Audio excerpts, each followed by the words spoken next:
Last week, I reported on a Columbia professor who referenced Covington Catholic High School student Nick Sandmann's smirk as the smiling face of whiteness, which apparently always hides a knife behind its back.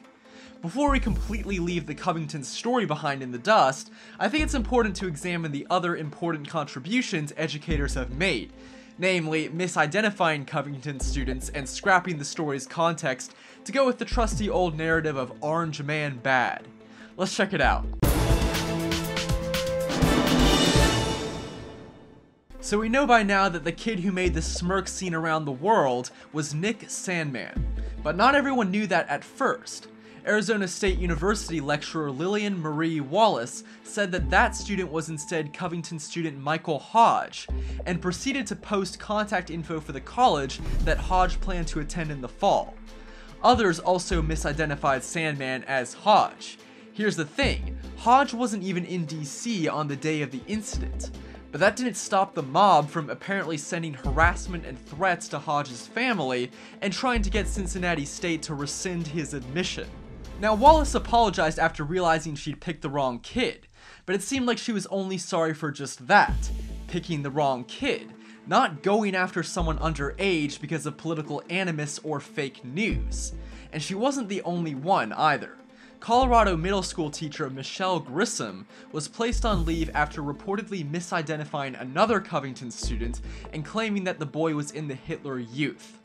The dad of the misidentified student, who again apparently wasn't even in DC that day, asked Michelle multiple times to delete her tweets, but nothing happened until after he contacted the school district. But why even bother examining the details of the story when you can just smear a whole group on the basis that they support the president, right? That's what our old friend University of New Brunswick professor Matthew Sears did in a Washington Post op-ed.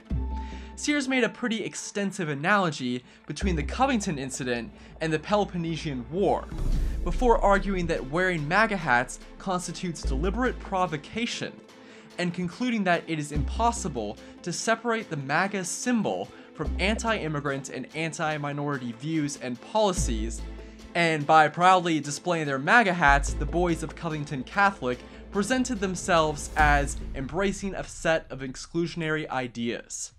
It's the current year 2019, and this is where we are, excusing the harassment of and threats sent to children, not because of their political ideology, but because of your insane, fictitious painting of their ideology. For Campus Unmasked, I'm Rob Shimshock.